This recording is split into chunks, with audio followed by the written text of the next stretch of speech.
Komplet ko, no? Ang komplet ko na anot, may napakaliper. Basta ko tuloy na. Hindi siya. Napagkalakat niya na. So, ano ang gabi? Kayo naman at kayo po rin siya napagkalat. Kang tuwan, kang Jin.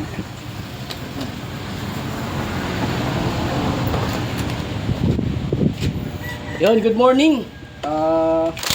Para po tayo dito binabaklas na makina po ng mola.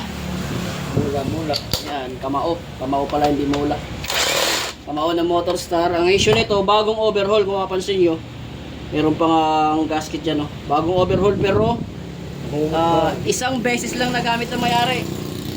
Nauwi niya sa kanyang bahay. Tapos kinabukasan gagamitin niya. Nag-overheat tumeric at biglang umingay yung makina. Tapos hindi na umandar. Ngayon, ang instruction sa atin na may-ari, tingnan natin kung ano yung problema. Palitan yung mga dapat palitan. Kasi na-stress na siya. No? Malaki na yung naging gastos niya rito sa unang gumawa.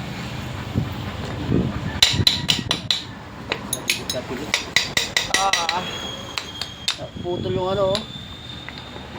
Sumasalabit.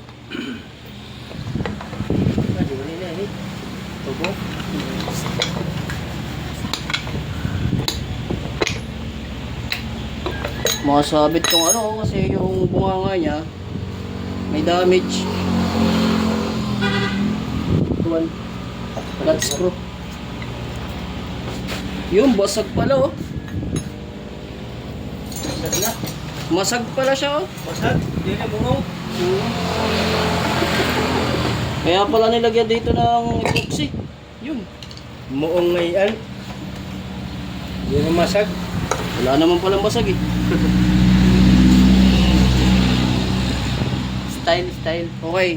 So nilagyan nila ng epoxy dito kasi manipis na po yung o-ring. So ito yung unang papalitan. No? So ito yung unang papalitan. Naglagay kasi ng epoxy, malamang sa malamang tumatagas dito kasi napansin natin, lubog na po yung o-ring. Oh. Sipag na mekaniko ko. Yan, kaya mag-aamis ka ito. Right. Next. Yan, so hihiwalay natin. Unang-una ito yung papalitan.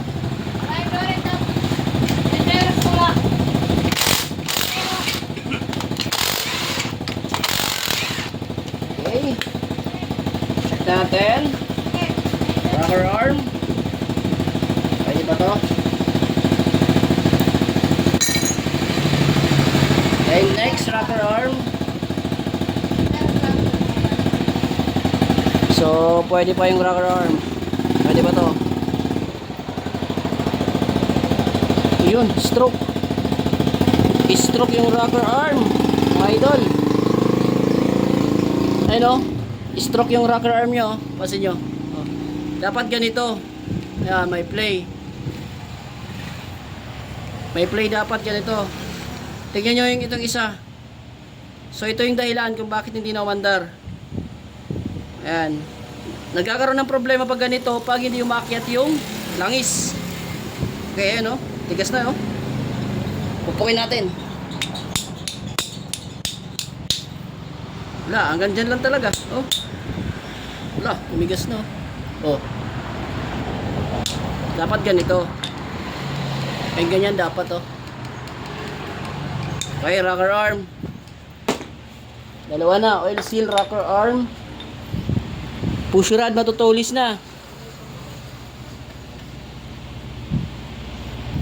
Yan, so ihuli na muna natin to.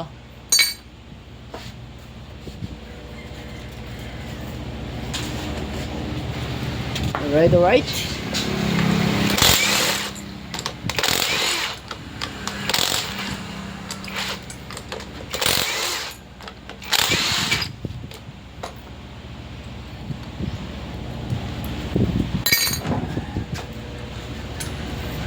Kasi grabe yung ingay, mga idol, grabe yung ingay nito.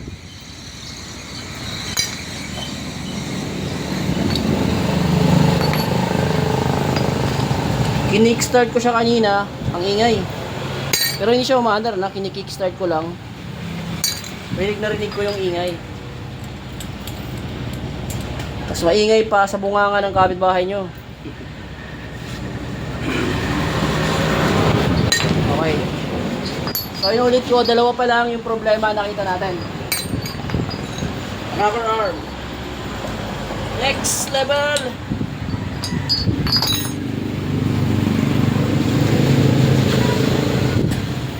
Yon.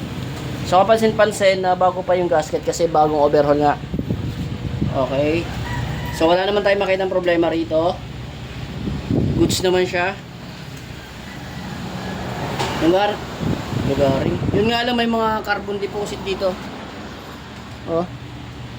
Indicate yan na pwedeng hindi nilinis ng unang gumawa o umakyat yung langis. So ang gagawin natin dito, linisan na lang natin to tapos palit tayo ng valve seal. Tabi muna natin.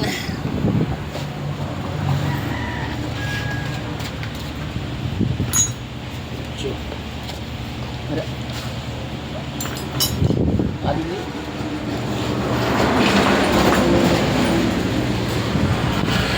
Nakanina to kanina. Yan. Zero.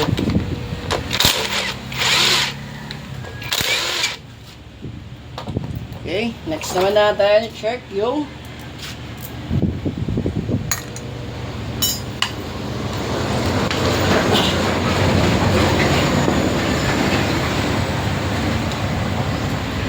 guys, so sana nakikita nyo pa ha.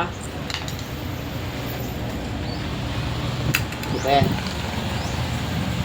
Check natin yung bore kasi ang sabi nito, pinaribore daw to. Tignan natin. Kung may tama. Lakas-lakas ah.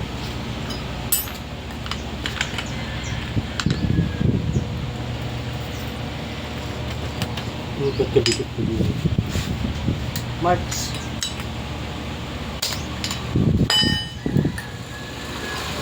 Yan ha.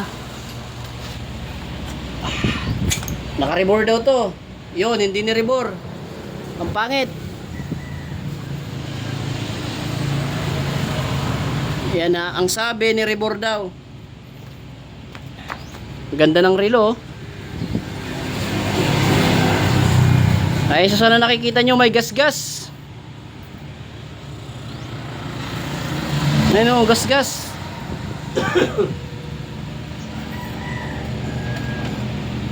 So pag ganitong hindi ni-rebore at may clearance na po yung bore dito, magiging maingay yan, no? Habang parang pangit ang ginagawa ko. Habang gumagano po yung piston, kumakalampag po yan dito sa gilid pag mayroon na pong clearance. Habang gumaganyan, kumakalampag dito sa gilid, no? Pangit yata yung pagdalawa, gawin nating tatlo. Parang ang ganda. Ano? Kasi pag pinapasok natin, no? Kahit okay po yung ring kasi nagpalit sila ng bagong ring, pero yung piston iluwag na, ang mangyayari makakapag-cause ito ng ingay pakalampag dito sa gilid, parang ganyan, no? Habang ginaganyan natin yan, kumakalampag dito sa gilid, no? Mamamasa ng langis. Alright, pwede rin nating apat yan, no? Oh. And joke time lang mga idol ha. Ayan, so nakita natin hindi ito ni-rebore, so rebore na to. Upa. Baba tayo ng konti.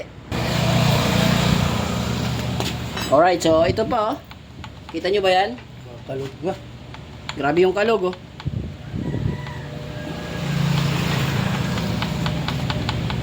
Pag ganyan kumakalog na yan, shit na malagkit yan.